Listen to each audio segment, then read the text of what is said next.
Good morning from Sacred Space at Titania's Realm. It's 9:47 a.m. on the 2nd of January 2024.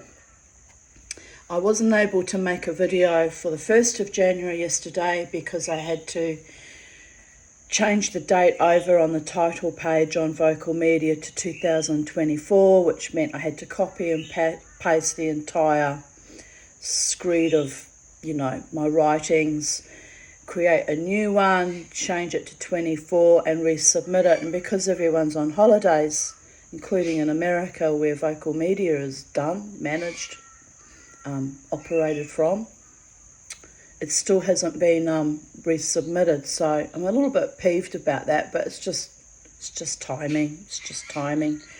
And because I, enthusiastically deleted the original copy after I'd copy and pasted and resubmitted, I couldn't read from it because I can if it's on my iPhone, but I can't if I'm filming because I filmed from my iPhone.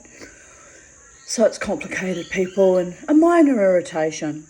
You'll get the 1st of January's writings when it's resubmitted, and it doesn't really matter what order we read these things in because it's just me whining about my life, really, and my little spiritual epiphanies and my little groove pattern that I can't seem to get off of, that I personally find fascinating to have these constant reminders of how far I've come on my ever concentric cycling of life, right? And how far I'm still fucking trapped in hell.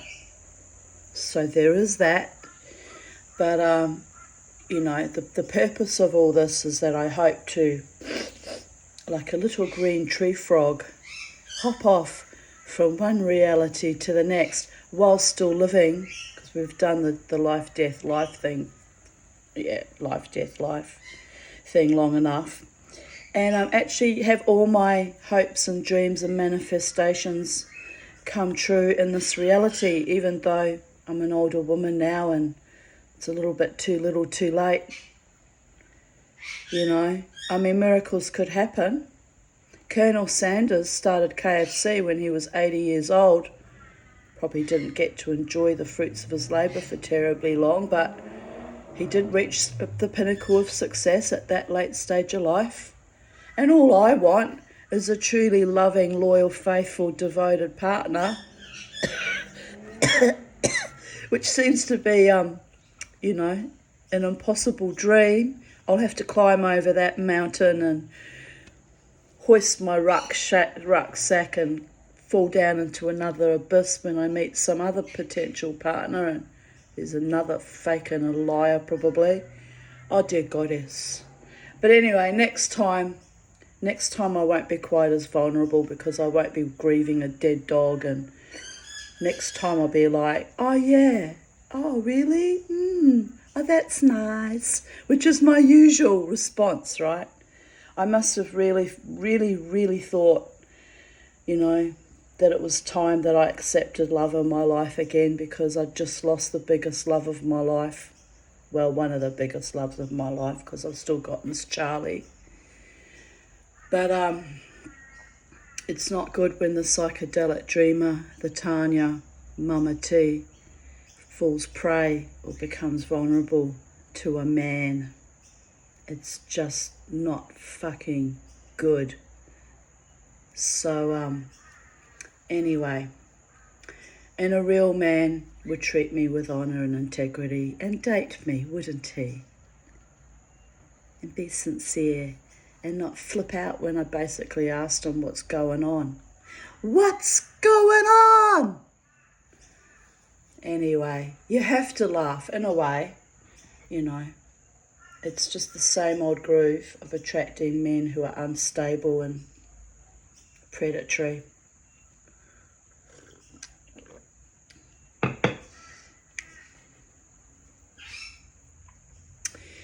Memories, 2nd of January 2023. Hang in there, kid. We've got ya. Much love from the multiverses. I won't show you the photo because I've posted it later on in the reading. I actually did a little bit of a preview today, which I don't usually do, and I'm just as surprised by my own writings as you are. But I did do a little bit of a skim through this time.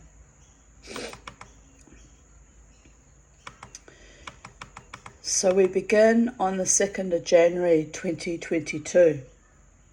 Because I've got nothing astonishing to report about the 2nd of January 2024 yet. Oh wait, I must update that date. I'll do it later. Because I've only just not long ago hauled out of bed, and I've eaten 4 corn fritters for breakfast with tomato sauce. Healthy. And I'm in my inner child, my Miss 5 persona, because I'm eating junk for breakfast, and that's totally okay. And it won't agree with me. I'll be ill later. I've been ill a fair bit the last few days with the heat, so there is that. But here we are again, back in the room. 2nd of January 2022. So I didn't write anything last year and didn't write anything yet this year, but I may later if something wonderful happens, or something that I think is worthy of mentioning. So here we go. 2022 of even date. I just saw 11:11 p.m. Might open the front window actually, it's really hot in here. I haven't put the aircon on because it's a bit cooler today and rainy, but it's humid. It's like steam's blowing out of my eyebrows, corners of my eyes, like a fire-breathing dragon. Who are we going to go to war on today, people? What does an Aryan warrior goddess with nothing to do but exist do? Which war are we fighting? What front are we fighting today? We've got a bush turkey strutting across the road there. There he goes, my little mate. Everyone hates them, but I quite like them.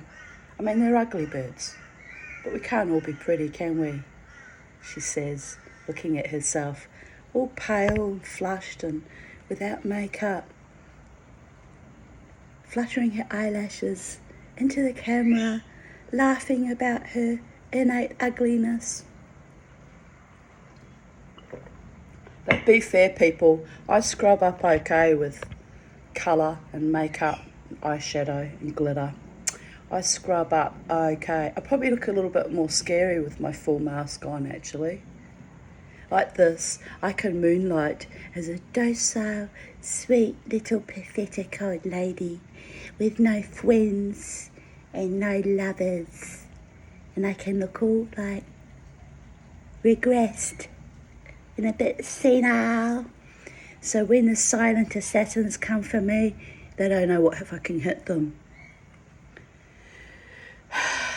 Yes, my lovelies. But let's not live in warrior goddess consciousness.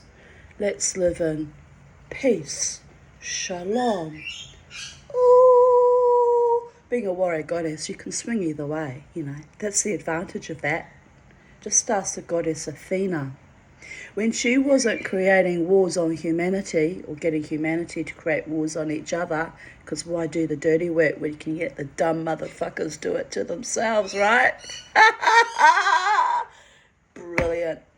She was creating art and literature and wisdom.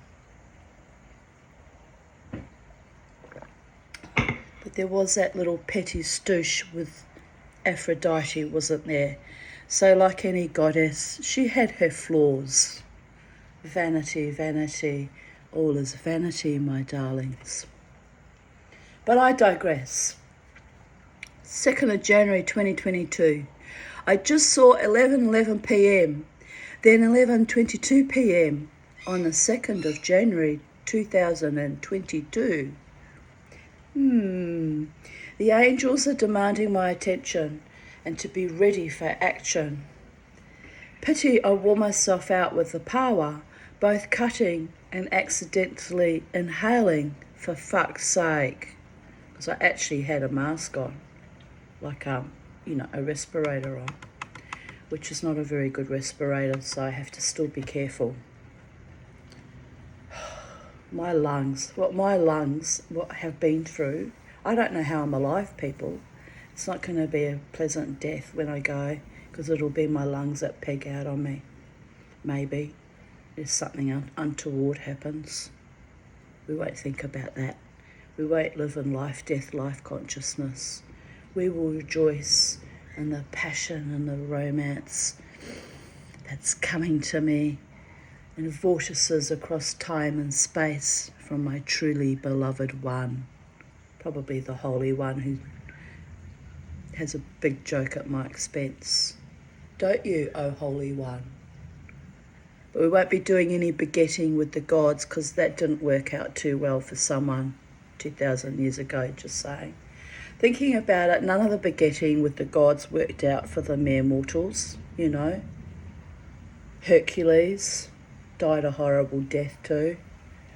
Oh, wow, there is a history, isn't there, darlings? If you look into the mythology, there's always a history. Just saying.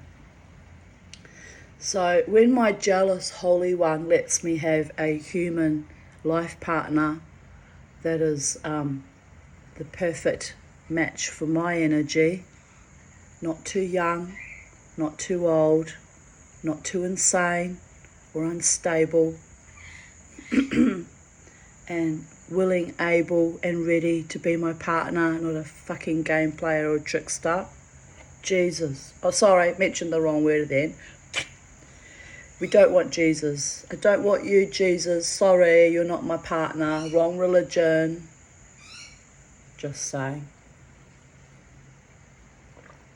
Nothing against you, but like, have you seen what 2,000 years of your civilization has done to our planet? Really, truly. Gewalt, mind you. Can't speak to the other religions either. The moral of the story is be spiritual and not religious, because it's all toxic shock syndrome. It really is. All of it. Dressed up in deception and lies and pretty wrapping paper. Ah, look. Happy holidays. Okay, I've woken up in a dark frame of mind, as I do sometimes. Tomorrow will be a rest day, I say, on 2022. I will have to enforce my own rest. Lila Tov Kulam.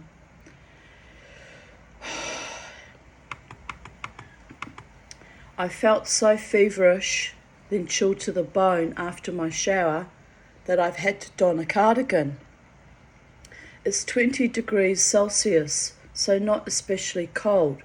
Mind you, that is cool for, you know, the early summer. This means I have inhaled too much shell dust even with my respirator. Fuck. But still breathing even though my body has reacted immediately. Kind of went into a bit of shock. The fever and the chill to the bone sensation.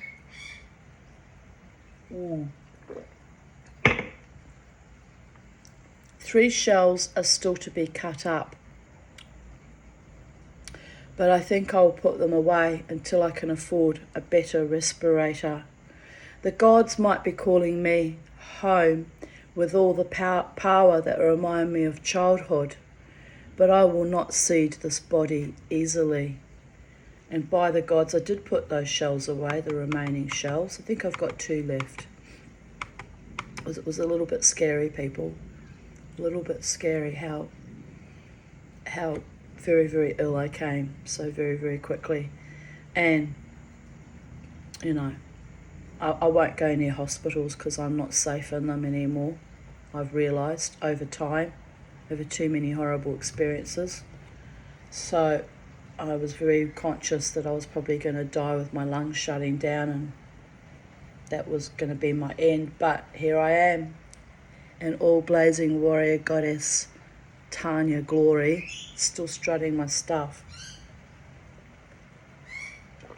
I'm very grateful to Jim Carrington, my friend that I met on here on YouTube. I think he lives in America, who last year, when I was very, very ill, and not last year, sorry, 2022 in June, thought I was going to die.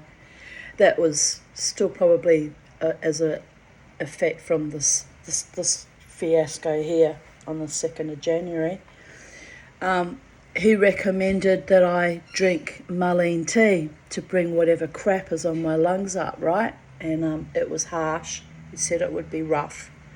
But I did it, and I coughed up black slime, which looked exactly like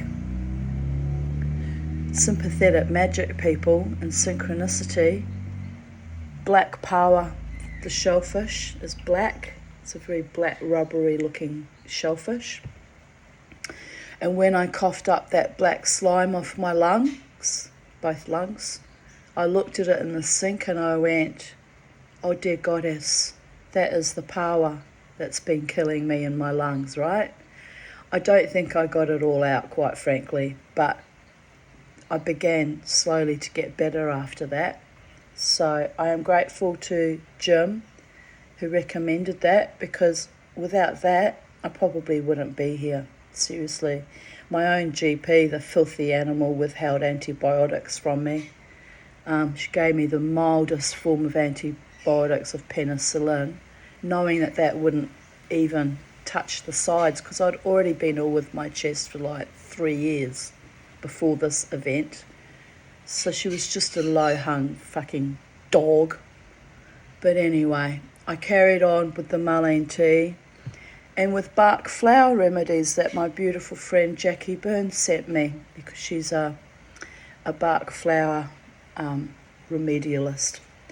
And with her little remedies and the Marlene tea, I gradually got better. But yes, I still have to be very protective and preserve my lungs, people. They're highly, highly fragile now. As is my kintsugi'd heart. I'm a fragile little flower. But don't underestimate me. My spirit is wild and free and powerful beyond, even beyond this physical body. Half the time it's my spirit keeping this meat sack going. I'm trying to figure out why my spirit is wanting me to re-enter, a healthy, normal, human, female to male, heterosexual, mutually exclusive sex life again, because that never did me any good, darlings. Never. Just got used and abused. But it's my spirit what wants it more than my physical body. The physical body couldn't care less. It's like, nah. But I tell you what, when that young Māori man, he was far too young but extremely handsome, was dancing beside me a couple of weekends ago, just looking at me like in absolute awe, which was delightful. He recognised my warrior goddess. I told him he had to get away from me because my hormones flickered on, and it started from the soles of my feet and rushed up to the top of my head and shot out. And I just looked at him and said, you have to get away from me, kid. Why? He said. I said, because my hormones just flashed and that hasn't happened in a very long time, so you're not safe. Words to that effect. Anyway, he took off, but it was delightful, So I'm wrong about my body not really caring less, unless it was my spirit. But I did feel every hormone just suddenly come online. Ding! And it's like, that can't be happening, especially with a young kid old enough to be my grandson. That's obscene. I was very conscious of that you have to go now, kid, bye. But I want to dance with you. Yeah, dancing is fine, but not when you're like flashing the old lady goddess with that last living hormone.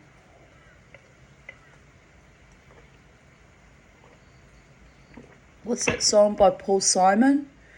The Last Living Boy in New York. Well, he should meet my last living hormone. Write a song about that. It's powerful, babies. But it scared me too. Haven't had a flicker from one of those in a long, long time. So it's delightful, but I have to kind of manage it, right? Anyway, back where was I? Where were we? I now have to invest in a proper HEPA filtered mask, as I now have a headache from still managing to inhale shell dust, even though I wore my respirator. Oh, pardon me. I wore my respirator the whole time.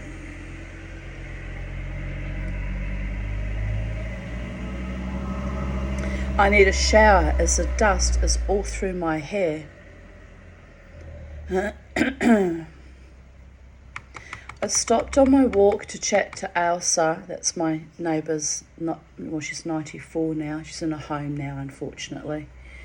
I stopped on my walk, 94-year-old friend Elsa, to chat to Elsa, and she invited me in and asked me when I was going to cut off all my hair. Bear in mind she had a form of dementia.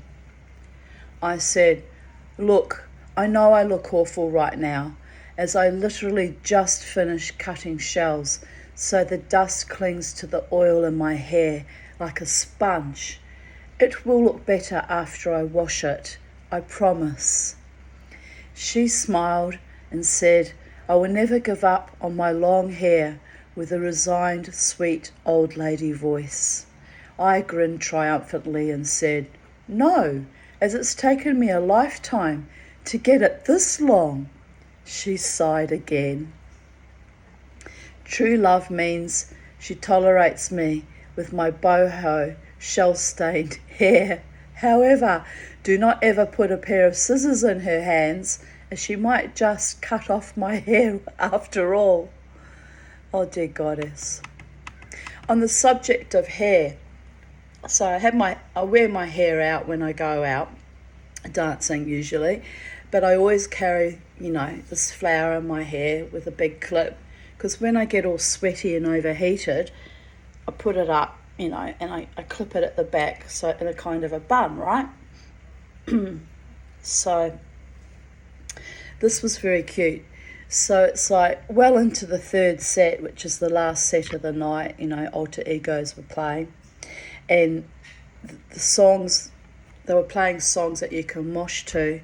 And I'd already started to do the moshing, but I had young Alex moshing right beside me, very proud and happy to dance with me he is, which is delightful, and I appreciate it, But it wasn't like a last hormone rush like I got with the young Māori man. But I was conscious that I was feeling a little bit overheated all of a sudden. And I'm thinking, oh, well, I've been dancing for hours and hours and hours, So I twisted my hair up, put it up. And as I put it up, Scott, who's playing guitar, was looking at me like this, and he mouthed, out, meaning keep your hair out. And I looked at him like this, because it's not like him to order me around. Scott, baby. Oh, ordering around, the warrior goddess, psychedelic dreamer. Ooh, he does love me though, but we'll have to tamp that down, my lovely. No, I help participate, amping up the crowd with my wild dancing. So what he was wanting was to have my hair out, so that I could do the flipping my hair around, right, as I do. So I kind of went and ignored him, because I am defiant and I am an independent woman. And so I had, the flowers up at the back of my head, and I'm still moshing, but there's no hair flipping around, which is what they love, right? Because Alex beside me, when he has much longer blonde hair, his hair comes down to here, right? It's beautiful. I'm jealous of his. No, I'm not jealous, but I wish my hair would grow that long. I'm not jealous of anyone. That's the wrong word to use. But I do love his hair. So anyway, so I know what effect Scott's looking for is to have both of us side by side flipping our long blonde hair and this swallow murmuration of Viking berserker bliss, right? So anyway, I moshed without my hair out for the rest of that song, just to let him know that I'm an independent woman. But then I realised, oh, that's what he was trying to tell me, out, keep your hair out.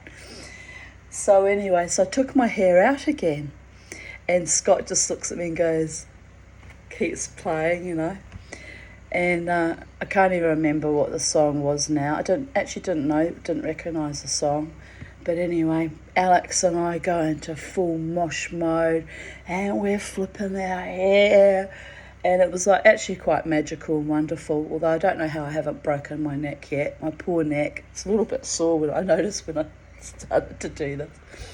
So I look over, and there's all the people, the audience, because Alex and I are on the side near the table, and all the people in the audience, all the other dancers in the crowd are all just looking at us like this.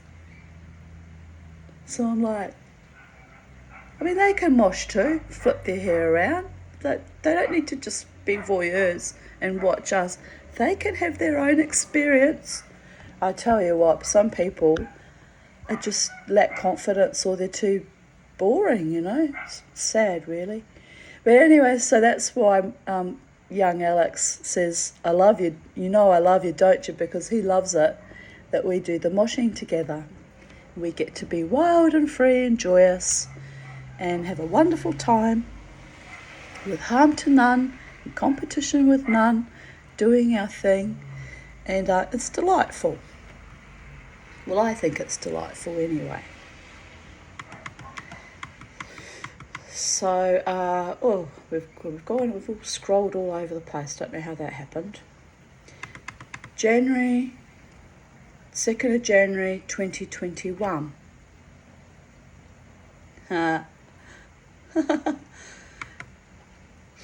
So my comment on 2021 to my own comment on 2017. In 2017, I wrote, my adolescence consisted of me being dressed in drag, literally dressed in drag, people, like a 40-year-old matron in 3-piece suits with very elegant hats and very elegant handbags, very elegant shoes.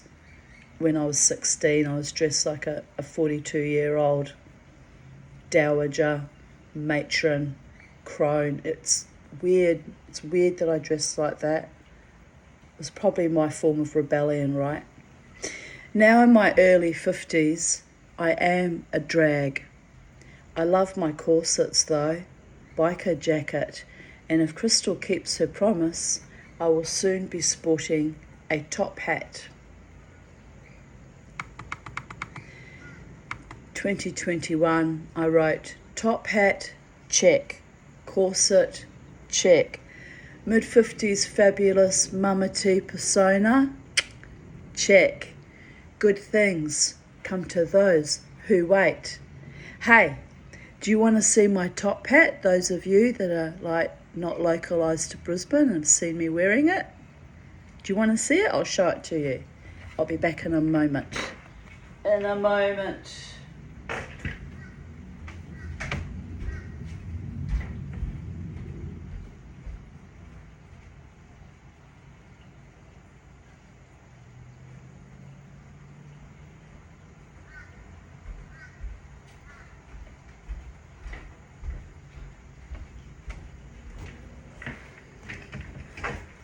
Here it is.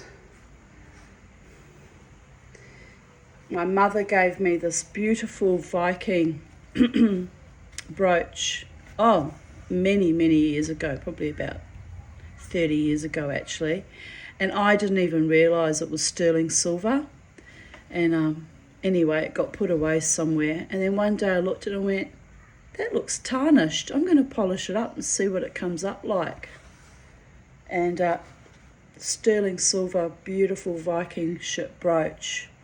Even my mother recognised my spirit as a Viking.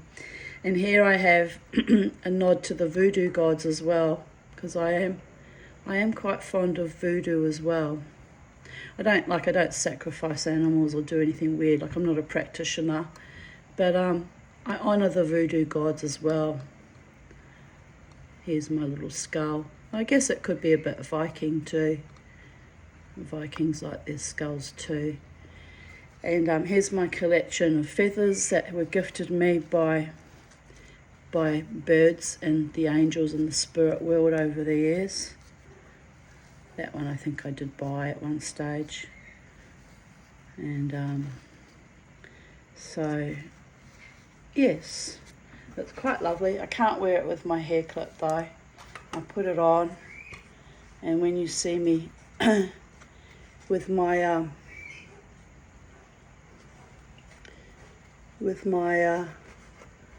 top hat, you know I'm in full Mamati warrior goddess tribal persona. It's my mojo. It's my mojo, innit? I've got my little Viking earrings which match the Viking brooch. But yes, unfortunately, because it's a beautiful top hat, 100% wool, handmade, designed in England. My daughter brought it back for me from England. It's getting a little tiny bit faded, I notice, which is not good. But anyway, I love it. I do love it. I wear it with my corset and my high heels, and it looks absolutely fabulous, darlings. But I can't really wear it too often in summer because it's scathing hot here, and I sweat like a pig. So, and winters here only really go for 3 months, so I only have a 3-month window opportunity to wear my top hat usually. And then the Malfeasant evil dirty casino where I danced for many years wouldn't let me wear a hat inside their establishment, which was weird because I sometimes see them letting other men wearing caps and that. So it was hypocrisy beyond words and discrimination against me in my shamanic role especially. Did a lot of healing on that dance floor actually. They probably didn't realise it, but I was also, when I go into my trance dance, I actually am doing healing and bringing back energies. So they used and used and used and abused and abused and abused. So fuck them. But anyway, I could wear my lovely hat to the Brooklyn Standard though. I'm sure they wouldn't mind me wearing my hat. But it's just been too hot. It's been too hot. But yes, when I have that hat on, magic happens, people. Not sexual magic, but, you know, the other kind. Good, clean, powerful, spiritual innovation of the highest order happens.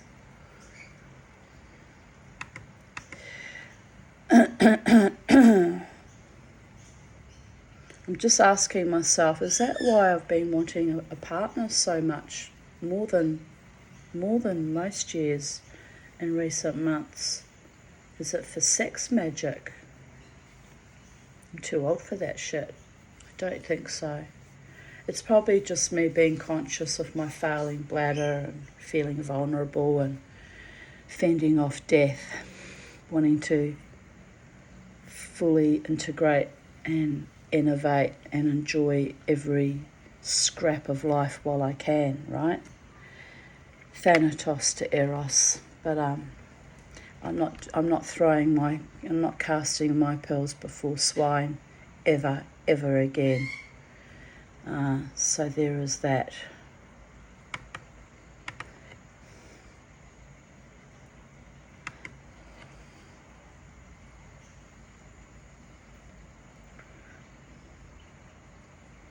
And the last guy that was tuning me up, to be fair, actually was respectful because I gave him my address, and any other red-blooded man would have been round here like a shot, right? Which I was a little bit concerned that I might have put myself in a precarious position. So I am actually grateful that he was really not that interested in playing me for a fool emotionally, because to be fair, he didn't take advantage of that situation. So thanks for being a decent bloke in that regard. or being so terrified of Mama T's sexuality that you didn't dare turn up here either. Because honestly, the way I was feeling back then, I don't know what would have happened. I really don't. Might have been delightful. Might have been. But, like, oh well. When things are meant to happen, they happen as if by magic. And some of my most powerful sexual encounters, well, they left a stain for the next fucking 10 years because one still stalks me at red lights. This is why I had to invoke Papa Legba for protection. So there is that. When you unleash your full sexual power on a bloke because you really, really think he's something and like him, oh dear goddess, do you pay for that afterwards if they're a malfeasant, ignoble gimp? Dear goddess, dear goddess. I'm still laughing about it, to be honest. I've reached the point in life where it's all become a bit of a comedy, innit? But at the time it was not good, man, not good. I mean, you have to laugh. Oh, you have to laugh. I just watched Dispatches from Elsewhere on Amazon Prime. It's quite wonderful. I decided to stay home from dancing as my feet and legs ache and I could not be bothered getting made up and dressed and rushing out like a mad fool to impress no one but myself. Also, I dreaded the parking issues, and I suppose not really in the mood, although this morning I envisaged me stomping my tribal stomp in my usual spot. Oh, come on, Breeze, it's really hot. It's only 22 degrees, but I'm boiling. It must be humid. I've been cutting up paper in preparation to make pulp and have been tired all day. So that is enough. I will go out dancing next weekend. Hopefully things will be calmer and my mood more enhanced. If not, not. I am no longer going to force myself to show up when my body tells me to take things easy. I can't risk my health. It gets a bit lonely on my couch with my paper projects and my dog, but it's better than wearing myself out in the scene. I have nothing to prove, and my heart is mine, and my nonchalance is divine. A timely message from the movie I just watched. Oh, and I have the quote from Rumi in my mind. What you are seeking is also seeking you.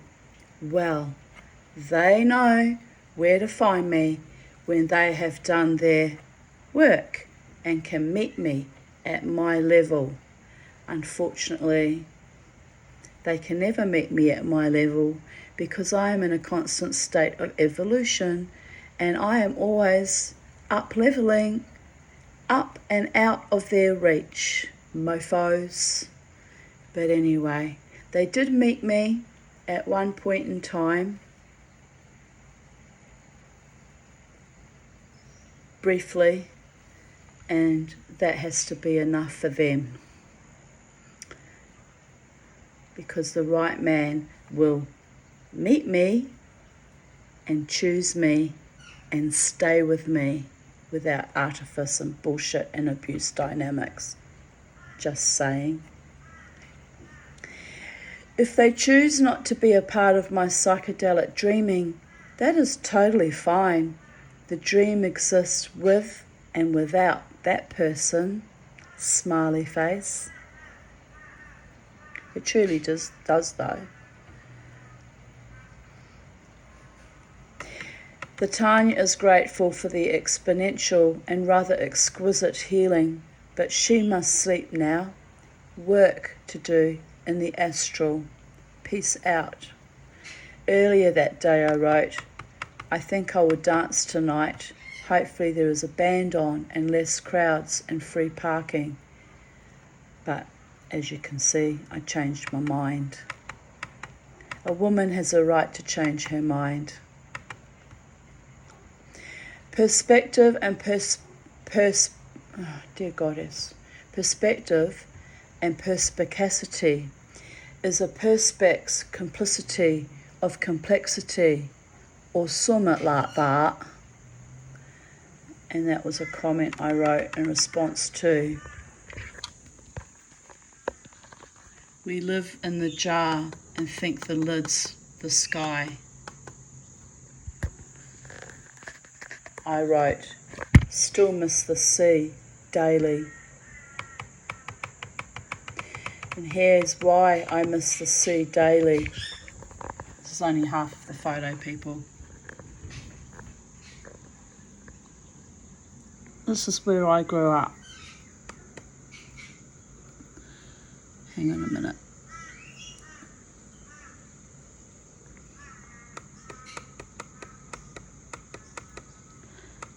This is me on our front deck as a baby.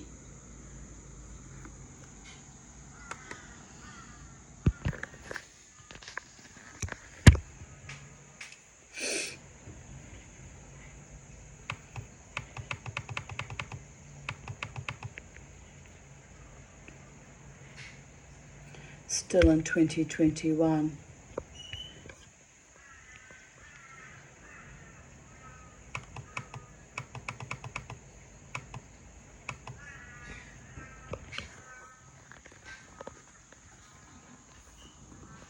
My friend Jared Nelson with Lila Aarons, circa 1992.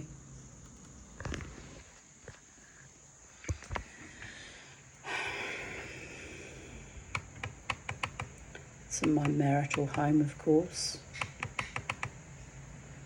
29 years of friendship in February. So that was in 2021 and it's now 2024. So what's that? Nearly 31 years of friendship. I've been forgetting and mixing it up lately. Lynn, 32 years, which is now 35 years. Margaret, 46 years. Lynn Robertson, 51 years. I met her when I was 4 years old, so 54 years now. My goodness. I want to go home to see her, but I don't have the money, so I don't think it's going to happen now. But you never know what miracles I might manifest. These are the people who were with me in my most horrific times and are with me in my better times. A blessing to and from all of my most beautiful, powerful, magical, and loyal, loving friends.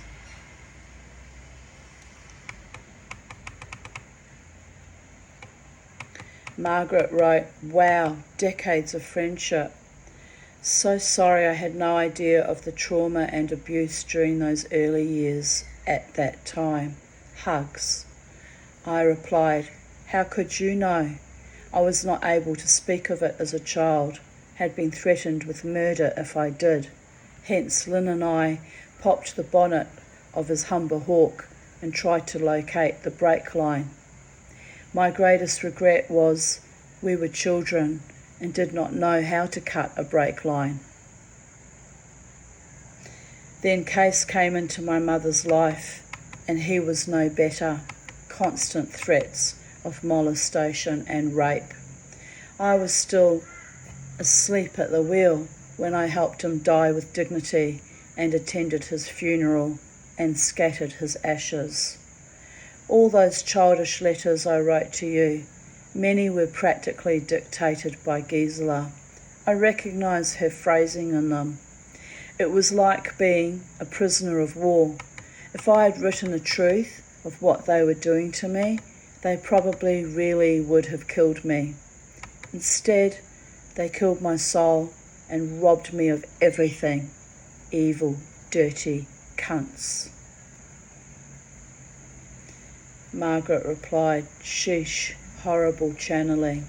Me, it happens to be all true too. but not many dare face it, so I was well hated for standing in my own honour and integrity. It has cost me a half-sister and a daughter, but fuck their narcissism and abusive denial.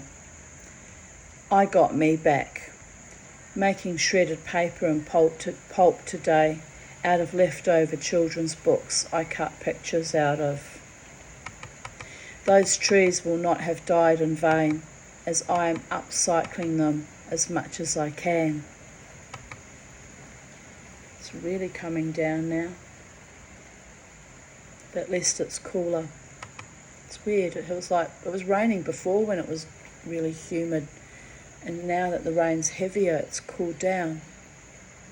Or is it my soul innovation and hot flushes and holy hell? But I don't feel quite as, I was even sweating out of the corners of my eyes before. It was disgusting. Anyway, life goes on, darlings. 2nd of January 2020, 11:11 p.m. J'espère, mon frère. I hope, brother. Yes, sometimes I channel in French. I don't know why. Just for shits and giggles, I suppose. Back from the shops, which took every ounce of my remaining strength. Now lying in my hammock as heat exhausted and weak. I wonder how much longer I can endure these gut issues. I wonder. Ridiculous way to end my story. Mind you, I've suffered like this since I was 16. So 39 years of trauma and gut issues is quite enough, methinks. However, I will read a good book and try to look on the bright side of my absurdist, shitty existence.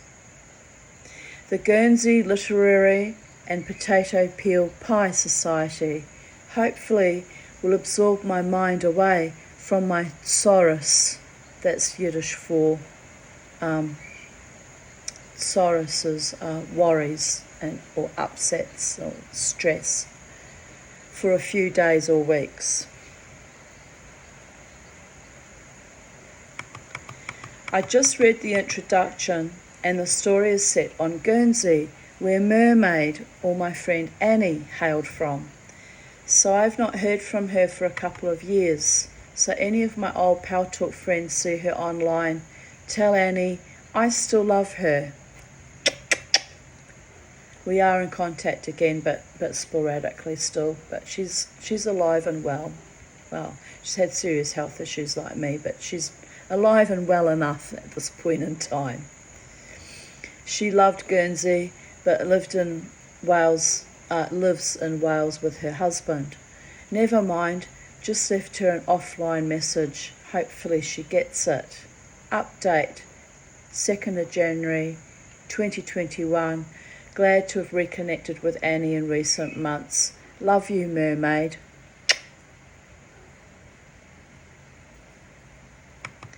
Just missed a lovely photo of the king parrot pair as Bobo Demon Dog chased them away, just as I ran out with my iPhone. They were singing out to Charlie and I, and are so beautiful. I put some leftover laying mash I had from when Betty was still alive out for the birds, and no doubt possums, to eat. They might as well enjoy the food.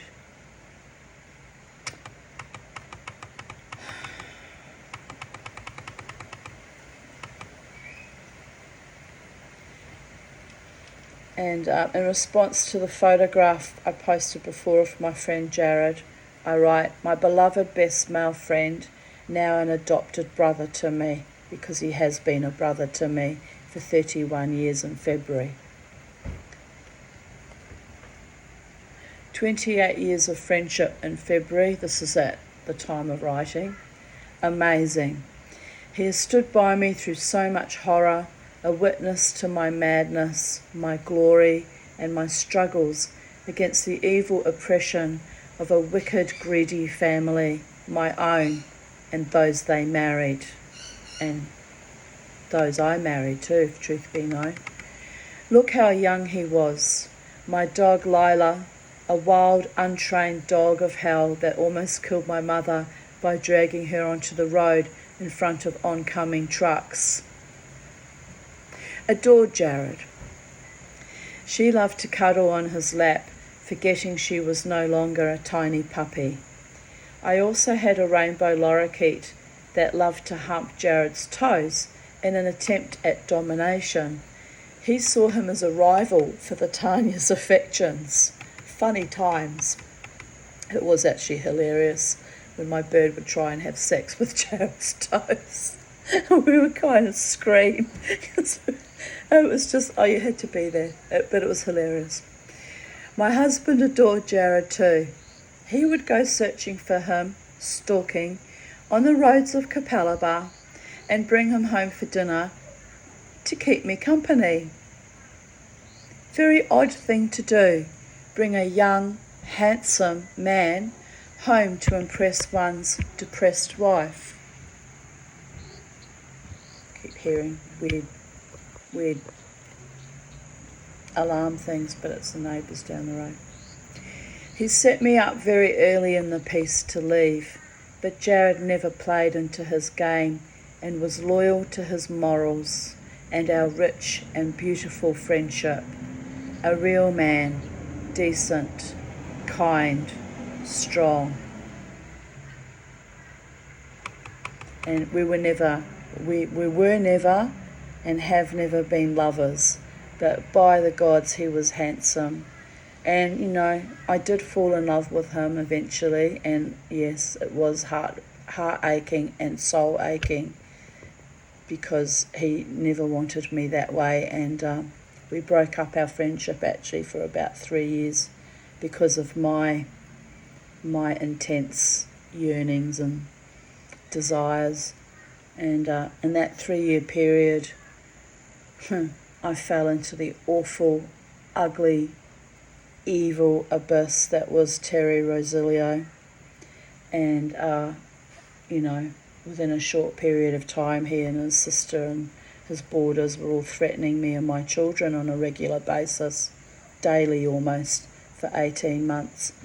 So I was in a full-blown warrior goddess, real life-threatening battle there. You know, they poisoned one of my cats and kept threatening to kill my rainbow lorikeet. I had a baby bird at that time. And it was the threats against me and my children was so damaging to my prepubescent daughters. You know, it was evil beyond belief. And I got very minimal support from Queensland Police, by the way. And verily, verily, we could have all been murdered. It came very close to it, that someone was going to get murdered anyway. Ultimately, a very, very, very tall, he was a giant of a man, almost 7 feet, bikie appeared at my door late one evening, 11 o'clock in the evening, holding a plastic picnic wine glass with wine in it, standing at my door. When I opened my door, I'm so short, I was eye level with his belt. So can you imagine the shock? There's a man standing in front of your door who is a giant. And so I just looked at his belt and kept looking up, see this man. I actually went white because I thought Terry and his minions had sent him to kill me, right? Because they'd been threatening it. They threatened to cut off our breasts and rape us and rape our eye sockets. This is what I endured for 18 months, me and my 2 daughters. I mean, those bastards, Terry and Gila Rosilio, to this day deserve to die for the psychic damage they did to me and my daughters. They were evil, dirty, venal, and disgusting. Anyway, so this tall, bikie man standing in front of me sees me go pale, literally go pale. And I said, "What can I do for you?" He said, "Oh, don't be afraid, I'm here to help you." I said, who are you? I don't even know you. He said, my name's Glenn and I live across the road from you, from Terry, because I lived behind, the house behind. Because stupidly I moved to be near Terry when I was in love with him, thinking it was going to be a lovely long-term partnership eventually, right? More for me. Completely psycho they were. Anyway, so Glenn says to me, I can't take it anymore, he said. My wife's name's Tanya too, and our 2 little girls have to listen to the threats being made against you and your little girls, and we're all terrorised. He said, I can't take it anymore. He said, how are you surviving this? His words to me were, you are the strongest woman I have ever met in my whole life. I just looked at him. I don't have a choice, mate. I can't afford to move. I've got nowhere to go. I've got no family support. My family are monsters too. My mother did ultimately buy a house in Loganlea, which was yet another lure and another trap, right? 5 minutes away in Loganlea, promising me that I would inherit that house. Another lie. But anyway, that happened later. So this lovely bikie says to me, I've come to tell you I'm going to murder them. A bit drunk on my doorstep, you know. I said to him, you can't murder people. Licking my lips like this. I could taste their blood on my lips. It's how badly they deserve, still to this day, to die, by the way.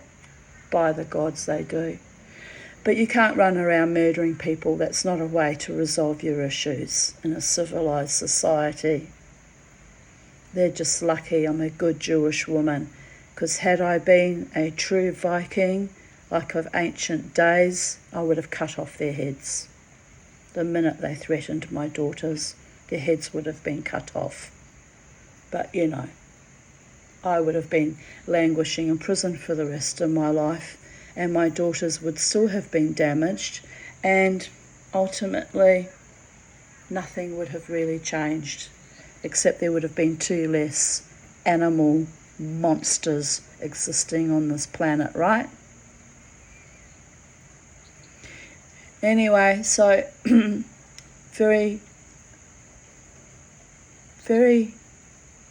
I had the measure of the man. I could see he was sincerely distressed. So I knew he hadn't come to threaten me or rape me. I invited him in. I said, come in, we need to discuss this quietly, not on my front doorstep where anyone can hear you threatening murder. I said, I'm not going to jail for, threatening murder against anyone, even though they do, in my opinion, deserve. If anyone deserves to have been murdered, it was those 2. And I'm going on public record saying that because it's the truth. But, I'm not going to murder them. That should have happened back then in 1999. Anyway, 1998, when did it all start, really? 97, 98, 99. Anyway. So I invite this very tall bikie man into my house, who was very sweet and kind to me. Said to me, my nerves are shattered, Tanya. I'm listening to you being threatened every day and every night. My kids can't take it. My wife can't take it. Especially hard for my wife, because when they yell out, we're going to get you, Tanya. Her name's Tanya too. I was like, I get it. I said, well, the only thing we can do is work together to get the police to support us, but I said they don't give a shit about me, they're leaving me for dead. So we did work together on it. We did get the police to come in, and they did arrest the Border Greg one night. He was back within an hour. They didn't even hold him for longer than an hour. A raging fucking schizophrenic threatening to kill us all the time. It was disgusting. No support for me and my children at all. Which is why I still hate Queensland Police to this very day. Because of them, I've had to languish on a disability pension for the rest of my life, because my mind did snap eventually. It's only to be expected after the horror we were put through. And that was just one horror in my existence, one of many. Didn't just stop with that, by the way. So, not long after I had the strangulation, the third strangulation from David Davidson, and the abuse from my own community at Kabbalah and his slut girlfriend he eventually married, him throwing rocks at my car after luring me to his house to get my medical notes back, throwing rocks at my car like an animal, and I ring the police and they told me to go home. Just utter contempt and disrespect is all I received from my government and policing. Is it any wonder that every now and then, when I see our society crumbling in front of my eyes, that my instant knee-jerk reaction is to go just a little bit berserk? Is it any wonder that I'm monitored on Facebook and I have had politicians cold call me under the guise of, I'm lobbying for dying with dignity, and I want to see I've read your opinions online on Facebook, and I want to get your opinion. No, they're not. They were fucking monitoring me, because in their perverted, acopic, ignominious, cowardly, woman-hating, murdering ways, they see me as a threat for holding to my truth, speaking to my truth, for defending my life and my honour and my integrity. They got a little bit obsessed with me, darlings. Invited me to a domestic violence event so they could keep an eye on me. It's ridiculous, isn't it? Me, who's never actually committed a crime in my life. Not really.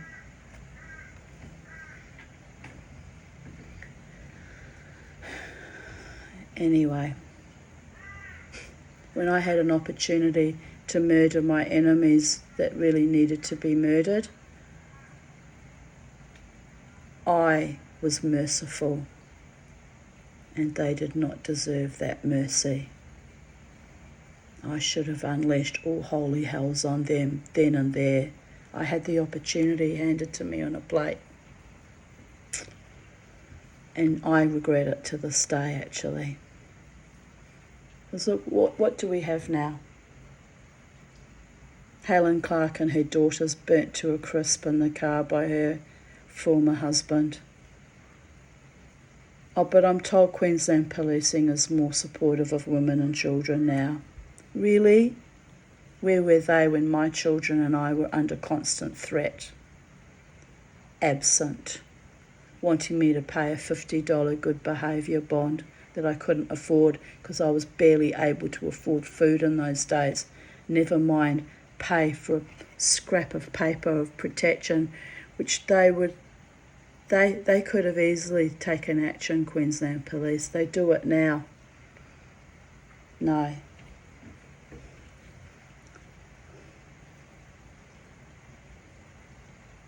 Anyway, where are we? It's a new year and a new beginning. Every day, every breath, a new beginning. Back to talking about my beautiful friend Jared, who was not in my life at that time when I was under constant pernicious threat. So I begged him to resume our friendship because I had no one to turn to talk to, no one. I had nothing and I had no one. I begged him. And to his credit, he said, I've missed your friendship too. And we did resume our friendship. And here we are, both grown old now, in a society that's gone completely awry. But it had already gone awry for me back 1997, 98, 99, 2000, and on we go. My mother tried to turn him, Jared, into one of her henchmen also. he rose above it. She actually paid him $20 to look after me. Well, he refused to take the money. Just so degrading and insulting she was. Paying men to look after me. Sick it was. She begged him to make a sign for her market business. My friend is a brilliant artist. If you're interested in buying from a brilliant artist, check out his business, All the Fae Things, on Instagram.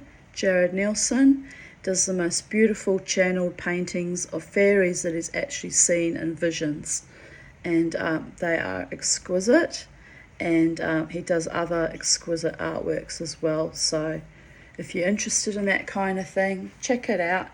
I'm not asking you to buy anything from him or me, but you may see something that you really love and wish to purchase, and if you do, gratitude to you.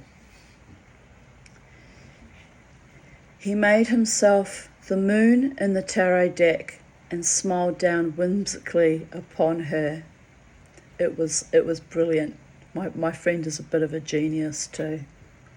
He got this quiet, gentle little bit of revenge on my mother. But my mother was also a genius. So she said, "I know what he is doing, Tanya. I am not stupid," she hissed. But she used this sign anyway, because it was a beautiful sign. In the end, we smiled through all her adverse perversity with the image of Jared's outline as the moon smiling down upon her. Oh,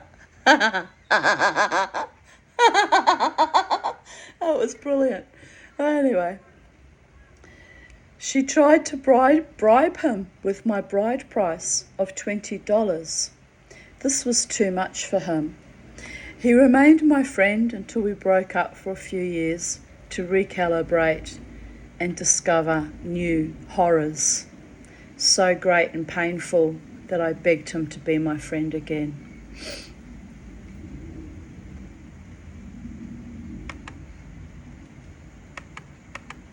So here we are, older, wiser, even more beautiful than in our youth, as we have seasoned with the vicissitudes of time and a love that is more powerful and long-lasting than romantic love, a bond that is strengthened and reinforced over 25 years. He still sees through my occasional bullshit, still sees me as I am. One of the greatest gifts a human can have, a true and steadfast friend, a guide and protector, an ally, someone who knows all your buttons and how to turn them from pain to laughter in a split second, a hero. Also, it's not wise to push my buttons in a negative way. I've got decades of trauma. I can conflagrate in a millisecond, and I do. So, 11:11 a.m, finally out of bed, still sick, fuck, but alive in the dreaming, squalling nightmare that is summer in Queensland.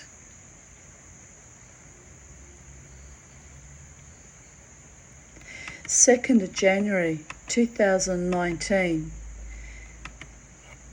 Lady King Parrot is here, sitting in a tree near me, fairly close. I am amazed how friendly they are. I was listening to a show about heart math on Gaia, and the volume was quite loud. She is not at all afraid, perhaps because she sees Charlie on the table with me. Delightful. I had been worried about her, as only her male king had been visiting, so she is well and happy, like all queens should be. Here's a bit of a photo of her. see? Can you see her? Oh, yes.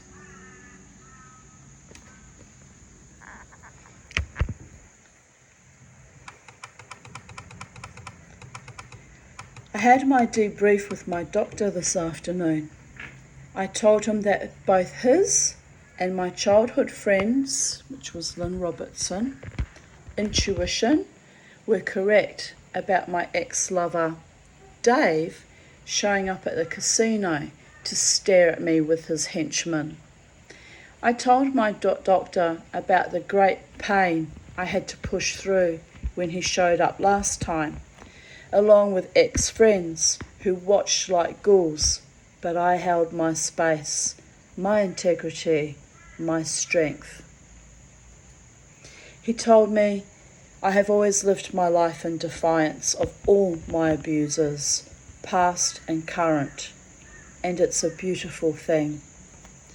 In all the horror and trauma, I have never given up on myself, even when it seemed inevitable. I have always risen above the falseness and the filth. This year is going to be amazing for me. I will make it so. Even alone and in poverty is preferential to expending heart and mind on evil, selfish, cruel people. I win by living my life in such a way that brings me peace and happiness, and I will eventually attract better, kinder, and more honourable people. Time is on my side. Not so much now, babies, but back then I kind of believed it was. I have plenty of time to manifest my higher desires with the grace of God and good people who value, appreciate, and respect me.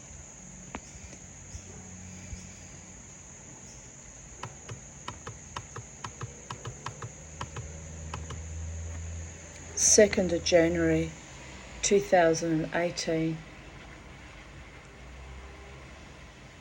7:18 p.m. Rain at last, so refreshing after the sullen heat. I have spent the day finishing decoupaging Crystal's clown suitcase. I'm very happy with the result. I used old greeting cards, old children's picture books, old stamps, old stickers. It looks amazing. Now I need to buy the special resin to do the final coating. Maybe tomorrow. I wanted it finished before I see Crystal. She arrives tomorrow, but I doubt I will see her right away, as her friends are picking her up from the airport. More time to complete the case. Day 2 of 2018. It has begun with such a blast of love and positivity. All my friends on Facebook and in real time are ennobled by it. I have not seen such mass awakening for many years. My heart feels open and grateful. This year is going to bring humanity such joy. Pre-COVID epoch, right? Psychedelic dreamer was dreaming. Last year we were cracked open like shucked oysters with so much horror, forced to look at the filthy actions of powerful men and some of their female enablers. It rocked the lives of many who had to, perhaps for the first time, confront their fears, the deep, scathing, scarifying cost of maintaining silence, so much that the conjoined screams of grief of the masses of women and male victims moved upon the earth like a vainglorious tsunami. But now we shall shift gears into creating a better, safer, more abundant world for all the earth. Gaia, our mother, demands it. I personally demand it. We all need this. We lay down our deep rage, born of decades of despair, and trauma and horror, born of war, famine, poverty, disease, and social injustices. We raise up the light of love, natural justice, cosmic consciousness, and we turn our jellied, glutinous rage into something wild and beautiful. We lift up the fallen, broken, and forgotten.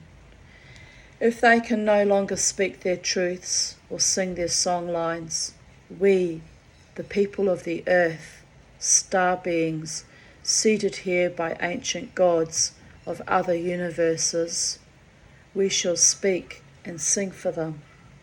We shall dance the unspoken agonies and the long-awaited triumphs. We shall fly. When one of us lays down in abject exhaustion or dejection, we shall leave behind a legacy, a template of such miraculous hope, and hand our blazing flames of light, of strength, of courage, of honour to those around us who can continue the journey to raising our global consciousness and bring more love to this earth. When I began this life, there were few who understood or appreciated my intention, my life path. I was deemed worthless and was oppressed by so much evil. But the past few years have shown me that humanity is waking up, cleansing itself of the unholy past, choosing love and life, starting to breathe free again. A miracle. I am humbled and grateful to be a witness to it, and in my own tiny way to have been a voice, calling my fellow strugglers, strivers, back from the depths of the abyss, helping to raise each other up, to rise and to shine in our own unique humanity and in our own intrinsic divinity. This year we will see great miracles. Oh dear Goddess, will we? Will we see miracles this year also? I live in Pollyanna hope. They may be as tiny as a blue butterfly like yesterday, or the touch of a newborn's majestic, nascent hand, or love pouring through a lover's eyes, undimmed by time or personality flaws. Lol. Dream on, psychedelic dreamer. Of course it is a dream, but my eyes are always open to the dreaming and the rebirthing of other realities. That is my personal magic. Show me yours. It brings me such joy. One more sleep. Sigh. I had trouble sleeping last night. Euphoria after our wonderful day at Cuchimudlo Island. Then the intense power of that fabulous moon. Then hot and cold flashes from menopause, even with HRT for fuck's sake. Then belching like a wolfie with acid reflux. I am on a stronger dose of acid reflux medication, so might as well not bother, as it does little to alleviate the symptoms. But did I mention euphoria? I have not felt this happy in months. So that is a great start to the new year. Just another day in paradise. I am sitting in the garden with Charlie and the bow. Another storm is threatening. Black clouds hanging like dementors. But what? Me worry? The air is thick and humid, like breathing in chunky soup. But who cares? We are content in our garden, my tiny fur-feathered Finn family and I.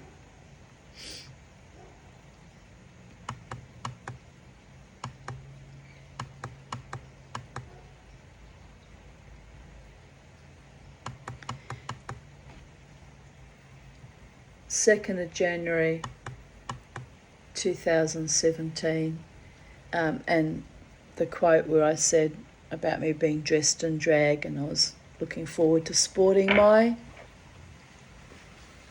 top hat, babies. Hello, boys. The power of a shaman, warrior goddess. It's astonishing at times, says she with bags under her eyes. I'm still recovering from the wild dance on the 29th, and it's now the 2nd. So what's that? 4 days. I'm still a bit knackered, quite frankly. It's all right. 3 more days and I'll be out again, doing my wild mosh dance and looking forward to it as always. 3 more days of antibiotics. Dry socket, much better, but still painful at times. Fingers crossed this ordeal is over soon and I don't require more antibiotics. Being constantly sick and in pain is grueling, and I observed that now I'm older, I can tolerate it less. Healing takes longer too, but I am strong, annoyingly strong. I would like to just float away like a dandelion flower and land on some soft, comforting, fertile ground and begin again. But rebirthings is such hard work too.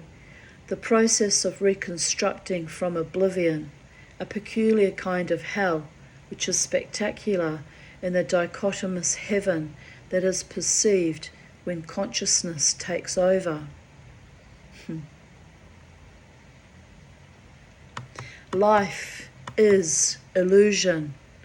Razzle-dazzle them with refracted light on a sparkling diamond formed from stiff lumps of coal under intense heat and pressure. Or the cracked mirror on the wall whose minion begs to know who is the most beautiful and beloved in the world. Twists of fate and knives of truth, glory to the gods, and only half the story. Love eternal and infernal, lost and won and flushed away with the sweat and grind of better days. Hope, a solicitous legal drug, the only opiate of the masses, as religion brings no safety now. Too many competing philosophies not worthy of human consumption. Hack. Even the gods won't let me out of this life with gentleness, with all-consuming passion, with the balm of real love. Fuckers. But I live to love even more than yesterday. Love my life, my light, and my alienation from a world gone mad and mollycoddled with booze, sex, drugs, and distraction. See me, look me in the eyes, the windows to my soul, and see me, lol, or don't. I exist with or without you in another time and another place, the faceless hag that beckons you to abide a while, cool your heels, and smites your derision and pomposity. Poverty and trauma begets royalty of spirit. Know before whom you stand and spit and curse. Can you hear the echoes of laughter, past and future, slamming together in a vortex of silence, waves of syncopated delight? I fell off my perch, but the feather is light, a souvenir of florid flights, of fearless, fantastic feats, simple and humble in its glorious reminder. Nothing lost forever, the Gilgulim keeps turning. We will have this dance again, unless you get it right this time. Fuck.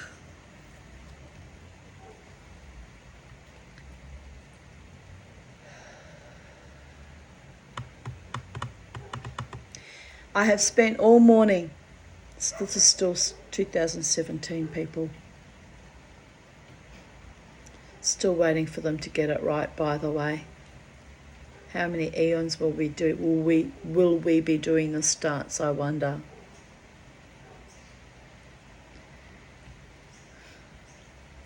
I have spent all morning trying to locate a photo of myself as a child dancing wildly to chase off monsters. Already a little shaman even at that age, around about 7 years of age, by the way. I wanted to share it with Lynn in New Zealand, Lynn Robertson. It seems to elude me, but I know it is here somewhere. So I photographed other photos from my childhood instead. Triggering. But those people are responsible for forming parts of my personality and memory and psyche that cannot be easily erased. Stagnant ponds that, like a poorly spawned froglet, I had to transmogrify from and hop, swim, leap onto more beautiful lilies and more fragrant waters. Ha!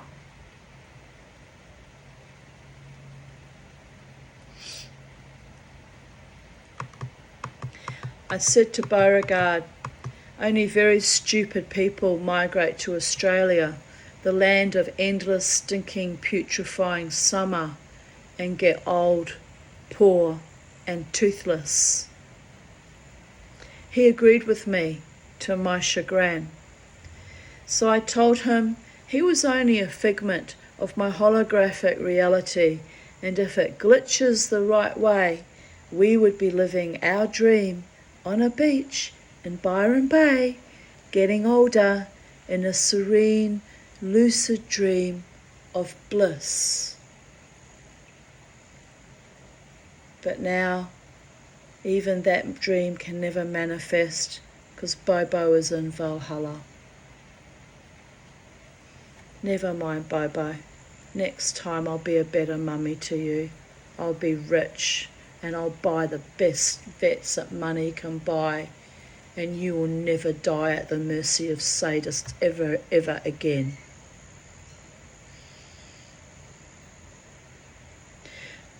I told him he was one of my long, lucid dreams, and I had the power to change the ending.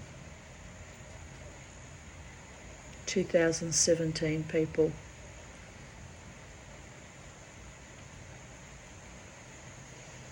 So he humped my arm and scratched me with his talons, and that was the end of that mare.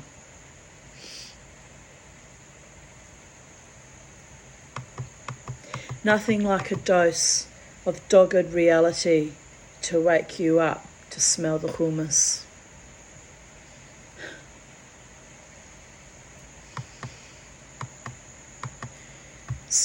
January 2nd, 2014. Ave Tabitha, who this afternoon joined her sister Hecate in Valhalla. She fought long and hard, and even in the midst of her suffering, lay an egg on my bed.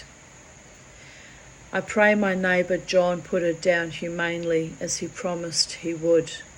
I went over 2 hours later, but he was snoring loudly and Tabitha was nowhere in sight, so I guess he put her out of her misery. At least she is free of suffering now. It's been a long, hard, emotional day. My legs are aching as if I have run a marathon. I have been awake since 5 a.m. when I found Hecate dead and buried her immediately. So much carnage at my house. It's like the hag of death is living on my roof. Okay, I'm thinking what killed Hecate and is killing off Tabitha was the sulphur dust I put in their nesting box to kill off any mites. I had really bad asthma that night. 30th of December 2013. Hang on, that doesn't make sense because we're reading from... Ah yes, 14. Okay, yeah, that's right. Had a moment there, I was like, where are we? Where are we in the space-time continuum? But when I checked on the hens early next morning, they were all fine. Hecate died sometime during the day yesterday, and Tabitha is not likely to survive.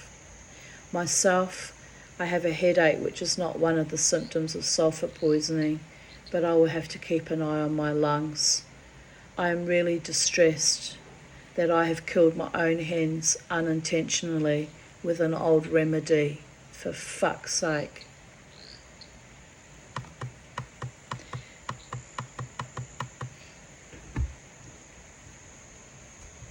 And my bastard neighbours start their heavy machinery with the grinding noise again, for fuck's sake. Can't we ever have peace and quiet?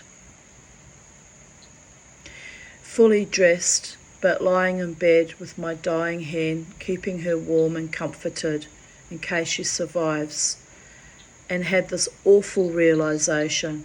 I've eaten thousands of her kind in my lifetime, yet here I comfort one chook, one very special girl, as I was unable to save Hecate yesterday. In fact, slept the entire day, so missed her death altogether. I am a really shitty person, really shitty. How could I do better? How can I respect myself after the deaths of both Bella and Zulu to ticks, and now Hecate, and soon Tabitha hen? It's not like I neglect or abuse them, but yet death keeps taking my beautiful pets. So sick of this, but helpless too. And I go on more and more with that horrible darkness and despair.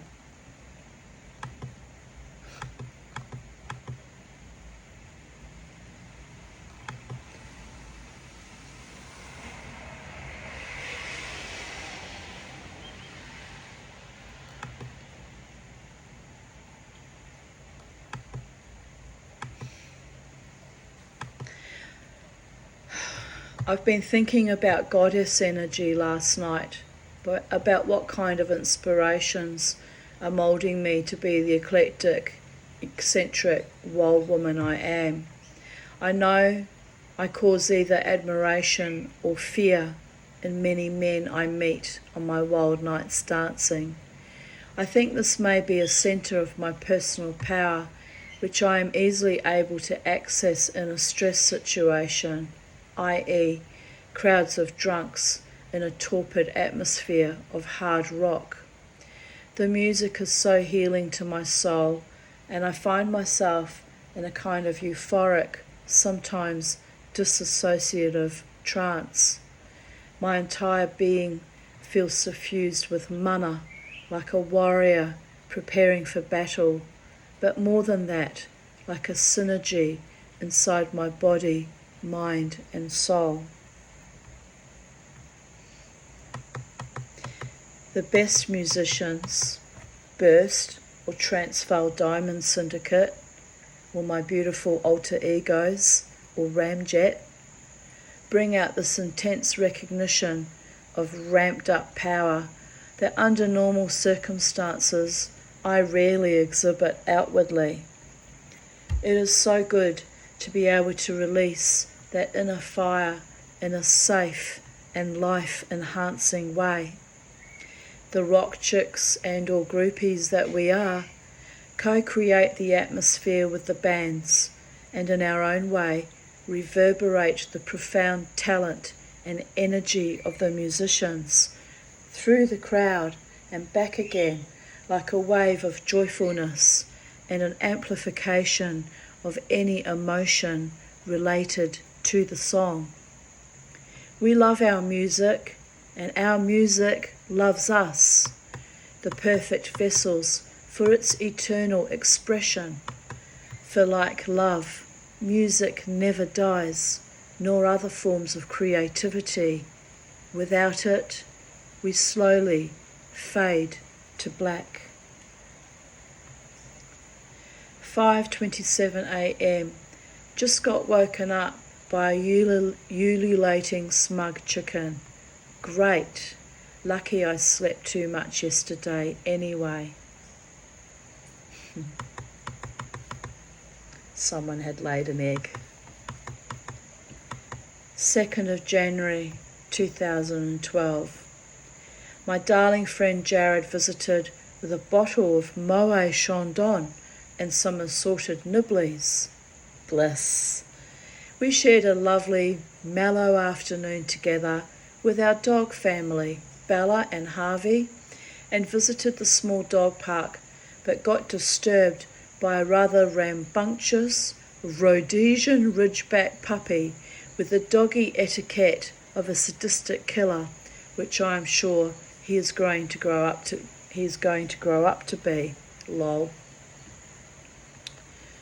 2nd of January 2010. Everyone around me has an attack of the blahs. This makes me realise what a drain I am to all my closest people, as I have had constant blahs for 44 years. Now 58 years. Oh, the blahs are less frequent now. Thank goodness for that.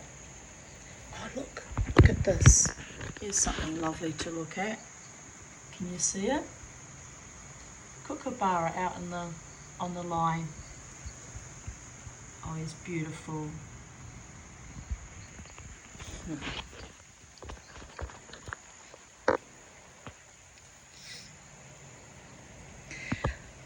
Lol, I don't like it when everyone else is depressed too. Who the hell will be there to cheer me up? Slept through most of the first 2 days of 2010. Not missing much so far. Lol. Bear in mind, back in those days in 2010, I was still on very, very heavy psych meds, and it was leading up to my mother's death on the 7th of March 2010, so I was dealing with that shit as well. And yeah, I was really not coping all that well, really, watching my mother's decline, even though she was my primordial enemy and preternatural enemy and slayer of my entire existence with her viciousness over many, many years since infancy. She's still my mother, and it was very, very hard watching her decline with her advanced Alzheimer's into death and entering the void, right? Possibly harder than if it was a loving mother, because there's no resolution to it. At least if it's a loving mother, you have so many wonderful, happy memories of that person, right? I do have a few rare happy memories, like the one about my mother saying, I'm not stupid and I know what's going on. Jared made the sign of him peering down at her as the moon, right? The tarot card of the moon. That was hilarious. Oh, my mother had a very dark but very, quite astonishing sense of humour at times. So I can give her credit for that. That's where I get mine from, right? A trauma response, probably. But No, there are a few, very, very few happy memories, but I won't honour her with those. She doesn't deserve that after the life she gave me. So I withhold those in my private little store, stashed away. Because what's the point in venerating someone that was such a bastard to you your entire life? There's no point at all. But anyway,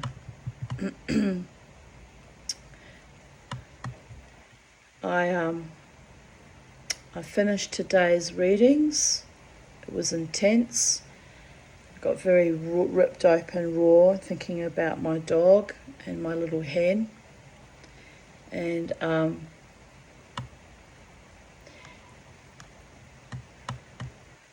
life and death constantly cycling hand in hand, and a constant dance has been draining at times for me, given my own life spiralling, my own inability to find a truly loving partner who chooses me and can be with me in spite of my darkness. And I get why, like, really, it's intense, people. And then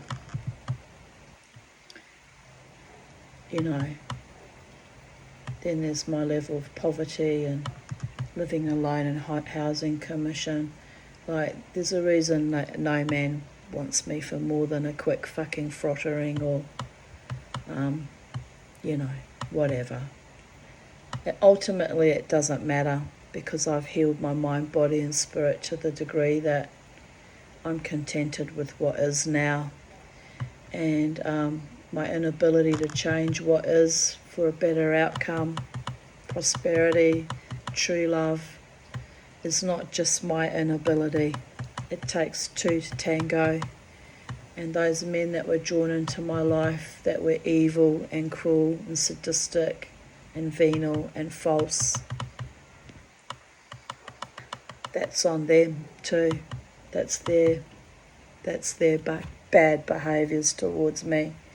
So there was really nothing else I could have done except carry on with my dance through this 3D reality and this body in these life circumstances, and take joy from things that come my way that are joyful, like a little wet kookaburra on the line, and my hat, my beautiful hat. And during the course of the reading, I could feel the energy signature of my beautiful friend Scott from Alter Egos, probably triggered by the memory from the other night when he wanted me to have my hair out and actually mouthed to me, out. A sweetness, looking after me, making sure I have my wild old time with my hair flying freely in the wind that I create in my own vortice with my own washing. I actually looked up at the end of the mosh to the last song, with my beautiful friend Alex beside me also moshing wildly, and I actually looked up and saw Scott with his guitar looking at liquor, banging on the drum. Luke must have been sick that night, it wasn't playing. And Paulie, and all three men were looking at me with real joy and admiration and bliss, because they could see how much I take their music and transmute it and innovate it back to them and back out to the crowd. And it's joyful and it's triumphant and it's blissful, and it's our music and our creativity and our love for each other, all of us together in that moment. To you, Scott and liquor that night, and Paulie and Alex and Stacey beside him, and all my beloveds that see me and rejoice with me, because what is life if not our moments of sheer defiance and triumphant reclamations of our spirit and rejoicing. So love to you all. I know it was a painful video again, and it is what it is, but let's bow out with the reminder that we shall rejoice again and again and again, and in time, even Mama T, the Tanya, the psychedelic dreamer, Miss Five, Dulcie, will draw in the right man for me, and then there will be rejoicing of another kind. I'm almost frightened to contemplate it, actually. It's been so many years I tamped down my sexuality. But I'm looking forward to that time when someone wonderful comes to me, comes into my life and says, "You're the one, Tanya. I honour your spirit, mind, intellect, body, emotions, integrity. I honour your warrior goddess." Because he too will be a god of his own making and his own reclamation, and he will be worthy of me, and I will be worthy of him. And in that, my darlings, will be the purest magic of all, when we find each other and see each other and can be together, not for any sordid, seedy, ignoble one-night stands where you're then tortured by some fucking gimp for the next 10 years, right? But a real man with real heart and real soul, chosen by the gods to be just for me, even though I'm an old lady now. So he mustn't be too young, because that would be weird and sordid in my worldview, how I look at life. And someone within 10 years of my age bracket, someone healthy and vital, and someone magical who understands my spirituality as well. Otherwise we won't get along, people. It'll just be too weird for them. So on that note, I bid you adieu and have a beautiful day in the space-time continuum. It's now 11:35 a.m. Brisbane time on the 2nd of January, and the day stretches ahead of me, and it's rainy and a bit bloody miserable. So that's disappointing, but never mind, my darlings.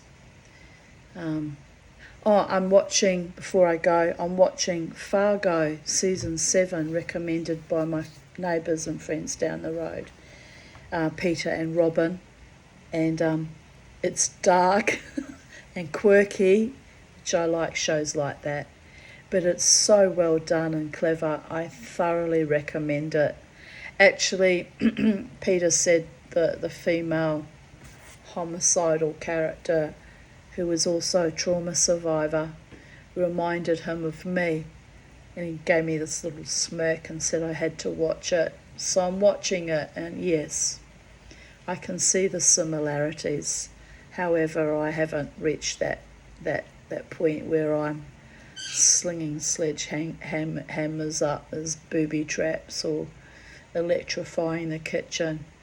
Let's hope that day never comes, because I wish to live out my life in shalom, in love with someone wonderful who loves me, who I'm safe with, right? Unlike the last one that I did meet in a park, who I did observe followed me to the Green Slopes Mall. Yes, I'm not stupid either, even though I was careful to not mention it before.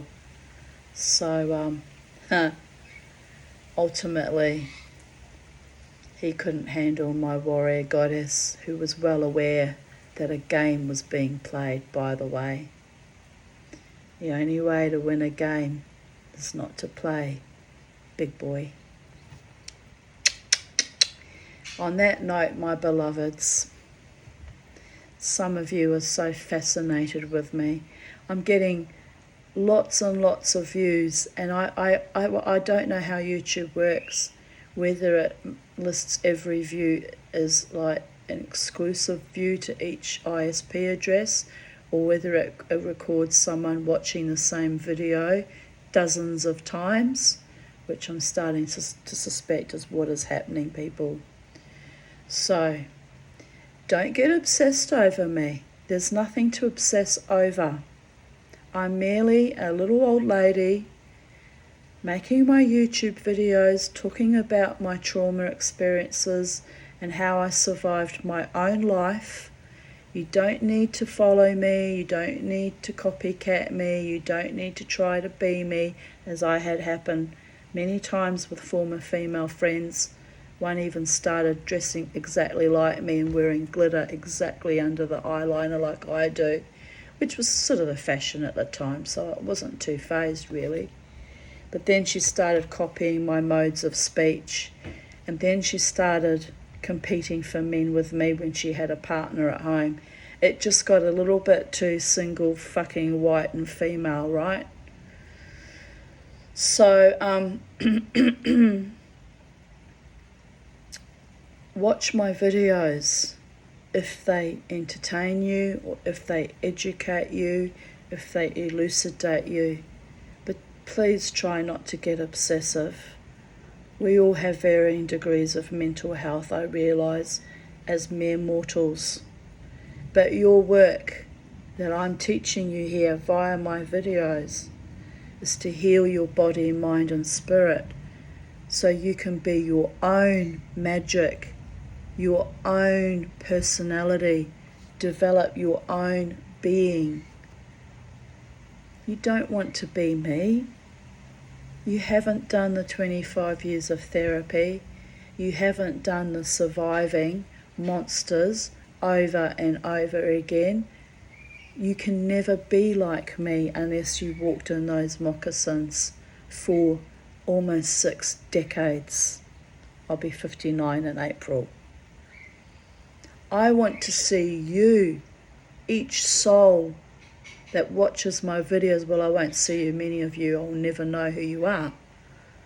But if I could see you, I'd want you to flourish and thrive and blossom and become the greatest version of you. Male or female or transgender or non-binary, whoever you are on planet Earth. Be the best, most magical, most beautiful or handsome version of you. Fight for your right to be you and your own unique personality and your own unique spirit. Don't obsess over the psychedelic dreamer. I'm only a refraction on a mirror, on a giant disco ball spinning around in the cosmos. I'm only a tiny, tiny refraction of all potentialities and possibilities of my existence. And if the cards had been dealt me differently, I wouldn't be living in housing commission, in poverty, getting old and vulnerable, and at times feeling a little bit fucking crazy, although I'm not crazy, but you know what I mean. Dreaming of true love like a pathetic fucking wench at this late stage of life. You know, it's ridiculous. It really is. But anyway, what I'm saying is, if you're out there and you watch my videos and you get some kind of frisson or you get some kind of gnosis from it, then I'm grateful and happy that I've been able to assist you. But at the end of the day, we're responsible for our own lives, our own healing, and our own self-determination. So fight for it. Fight for your own self. Hell, maybe make your own videos and tell your own stories. They're just as important and as precious and probably as astonishingly surrealist and meaningful as mine. Love to you all. Peace out. Have a beautiful day, night, morning, afternoon, evening, wherever you are on planet Earth or in the outer echelons of space. Bye for now. From Titania's realm, sacred space.